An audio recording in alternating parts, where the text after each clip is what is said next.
And Dr. Reese and I would really like to thank everybody for all of your hard work to date and this morning in creating really the medical system's first system-wide service line.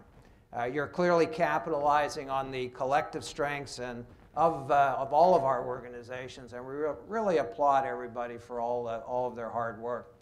Many of you will occasionally hear me talk about systemness, and it's really taking advantage of the collective scale and all the resources we have of our collective organizations. And when we behave as a system in collaboration with the School of Medicine, we are truly a very, very potent organization. So I think that will be a little bit of a theme here this morning. But you look across all the service lines of the medical system and the School of Medicine, rehabilitation is truly one of our core strengths, always has been, and I think always will be, and is really one of those service lines where we've never reached our full potential. And I think you can see the potential when you take a look at our connection to the Maryland Shock Trauma Center, which is a statewide, regional source of patients. And then we have the advantage of the research programs of the School of Medicine. And these are massive competitive advantages in this market, and we've got to make sure we take advantage of that. So together, the School of Medicine and the medical system, I believe, really have all the essential elements here to build a world-class rehabilitation system of care. In particular, if you look at all the manpower we have, we've got talented physicians, talented therapists, nurses, social workers, case managers, educators, researchers in the school, and other staff. So we've got a lot of capability, and you're not going to find that at our competitors that are in this service line. And in many ways, I think you're really pioneers for our organization. And really, as the owners of the first integrated service line, you're really going to be helping to define the approach that we're going to take in other areas to really integrate clinical operations across our hospitals and across our ambulatory care sites. And I think you'll also, in our academic tradition, going to be teaching other folks how to do it.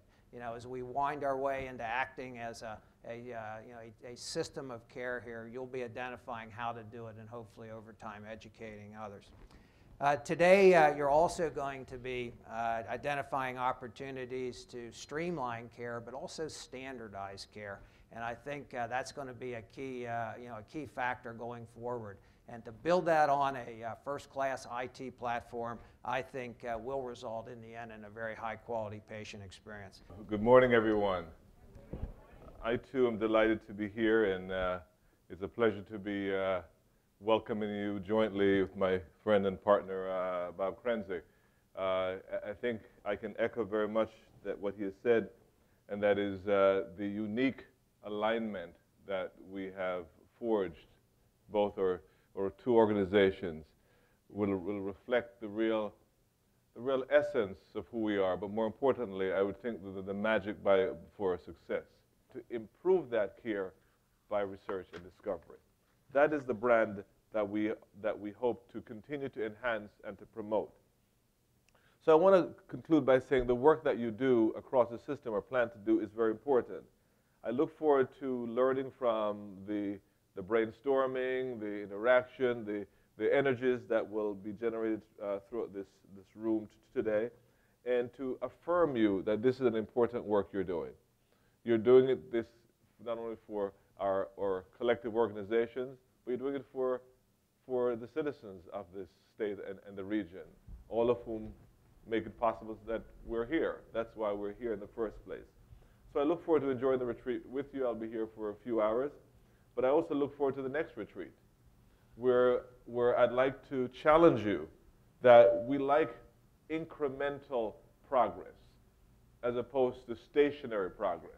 On a stationary bicycle, I'd like to see progress made. So in the next 6, 9, 12 months, we hope that Juanita, Dr. Jablanover and his team will convene another one of these, where we can measure the progress that we've made in the intervening time. So let me again affirm you, congratulate you on putting on this first system-wide effort to launch the University of Maryland Rehab Institute but more importantly, to create this integrated approach in how you might deliver the very best possible patient care for rehab patients across our entire system. Thank you very much. Dr. Macco, the residents of Maryland have a secondary stroke rate that is 50% that of the national average. They have 50% fewer heart attacks and a rate of dementia that's 50% less than the national average. This represents thousands of hospital admissions avoided each year. If applied nationwide, this would represent billions of dollars in savings to the Medicare program. How were you able to achieve this significant quality of life improvement for your patients, and how are you doing this using expanded technologies? Yes, thank you, Juanita. But first I want to also thank John for talking about our global outreach and to say that it's nice to be back from our satellite partner site in Jamaica and to have plans to go back to India, which is Bombay and Delhi, in 6 months precisely. Well, I think the first breakthrough that we had is after 20 years of research developing a new model for rehabilitation after stroke, a chronic disease management model, which the whole country, and in fact the entire aging world, needs to move toward. That model is task-oriented exercise that combines cardiovascular aerobic exercise plus motor learning. And the motor learning is relevant to activities of daily living, so it improves function. So the University of Maryland Rehabilitation Institute was the first to report that we can reverse prediabetes and diabetes in 60% of people, and that is published. And we can also improve brain blood flow in both hemispheres. So the Centers for Disease Control and CMS became very interested in this in secondary prevention, as well as the state and Obamacare, and we implemented this first in Maryland through UMS, and then it spread nationally. The next thing that we did is we showed that you can mediate brain plasticity with task-oriented exercise a decade after a stroke. So the game is not over 3 months after stroke as we traditionally do this. And we also showed we can improve cognitive function. And for someone that's had a stroke whose dementia rates are 10-fold higher, what we're doing is we're keeping people out of nursing homes because we're improving their function and we're preventing dementia. And so the work that we're doing with Medicare and Medicaid, with Sherry Lee, looking at systems of care that started in 2012, is being disseminated nationally. But I think a question that many people have asked is, what is the technology that helped get us here? Well, I brought in my Martin's potato roll bag a couple of props, and I had to borrow this prop from my son, and you have to flip that over if you can help me, John. This is my wonderful assistant. And this is a robot. Now, since 1999, we've been working with MIT developing robotics technology into modules that can be put across specific joints to engineer the motor learning and motor recovery. And we, in 2011, decoded the EEG of human leg movement. In 2012, in May, we did that for stroke patients to make thought control prostheses. So this was incredibly valuable to reach out to more disabled individuals technology-wise. But Juanita, the real answer of our biggest impact, how did we really change lives, is with this. And I tell you, I had to go to the Smithsonian to borrow this particular item because, but if you can believe it, they used to sell them at Walmart. Can you imagine that? At Walmart. But if any of you might recognize this, this is like a second generation Connects. And what we did was we formed an alliance with Ecos Learning that mostly works with football teams and Olympic swimmers and the military, like Navy SEALs. High performance motor control can be downloaded through video loops like YouTube and linked into Connects. And so when Microsoft partnered with us, we took rehabilitation into the home, and it created a connectivity with 32 frames per second to tell therapists exactly what people were doing during that black box when they're not under their therapy sessions. And that's one of the ways we used informatics to unify services across UMS. Iskra, how is it that you've created the ultimate patient experience with patient satisfaction scores consistently in the top decile and patients coming to your hospital from so many countries across the world? Well, I don't even know where to start. First of all, we've always had a commitment to service excellence, and that's where we started. We've had customer service initiation throughout all of our system hospitals, and this was implemented in all of our systems. And because of this, we aim to hire professionals that have that innate ability to form personal connections with our patients. And through that personal connection, our patients are able to, they're more inspired and they're motivated to get that ultimate recovery. One of the other things that we've done is we have our care navigators. And our care navigators are people that are there with our patients. They're there through the whole recovery phase, from the acute through the outpatient series. And the whole purpose of that is so that our patients know that someone is there, they're educating them, they're relieving some of that fear and the anxiety that our patients have, because sometimes this is truly their first hospitalization and they don't know what to expect. So by us relieving a lot of that fear and a lot of that anxiety, our patients are knowledgeable and they know what to expect when they move on to that next level. We've also hardwired quality and service excellence in all of our care settings and formed partnerships with our patients.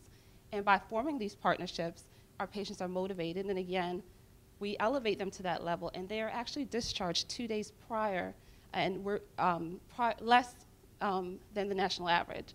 So, our patients are getting home, I guess, annually 400,000 days less than the national benchmarks. That's impressive.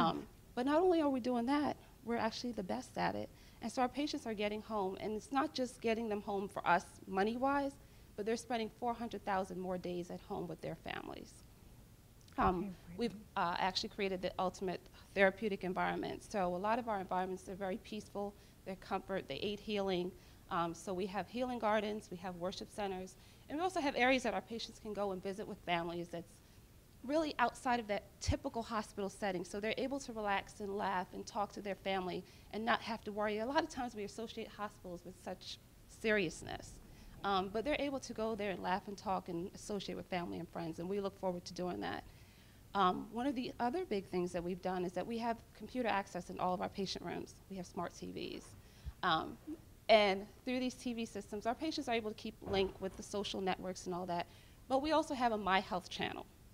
And the My Health channel actually allows our patients to know what's going on with them. So they have their diagnoses, they have their allergies, they have their medications all on the screen, and they just pull it up. It's to that specified patient. But another key thing with that channel is, as we all know, we're always in the patient's room, we're always feeding them information, and what do we always ask them? Do you have any questions? And what do they say? No. Why do they say that? Because we've just bombarded them with all this information. But as they're laying there, something may cue, and they may say, oh, I should have asked that. The one thing with our My Health channel is they can actually log that question in. It's forwarded to the clinical team and then to that specific clinician, so they can bring that information in with them the next time they talk to that patient. And that helps, to know that we have that kind of feedback with our patient. We also have on-demand patient education. It's the same information from the acute setting into the inpatient, into the outpatient setting. And a key part of that, it's also available on the UMRI internet. So if a patient is discharged and they get home and they say, oh, I don't remember what that was, they can always pull it up on the UMRI internet. It's the same education video that they saw in their room in the rehab setting, and it's available to them at their fingertips. But I think the thing that I'm most excited to tell you guys about is our Telecare More. Telecare More is actually video chat with a clinician. The patient calls in and they're able to talk to the clinician. It's good for the patient because they have that personalized feeling with the clinician, but it's also good for the clinician because we get to see and sense what's really going on, and we get a better sense of maybe you should go back to the hospital, or maybe you should try this. One of the ideas is maybe the therapist, they're calling, I can't transfer back into my bed. And then through our video chat, we see that it's a different bed than what we actually taught them. So that's why you're having difficulty. So we have that feedback. So through that personalized feel that we're giving the patient, it doesn't matter where they are. They could be home, because UMRI truly is wherever you are. We're not just this episode-based facility. We're actually a life care facility, and that's what makes us the best.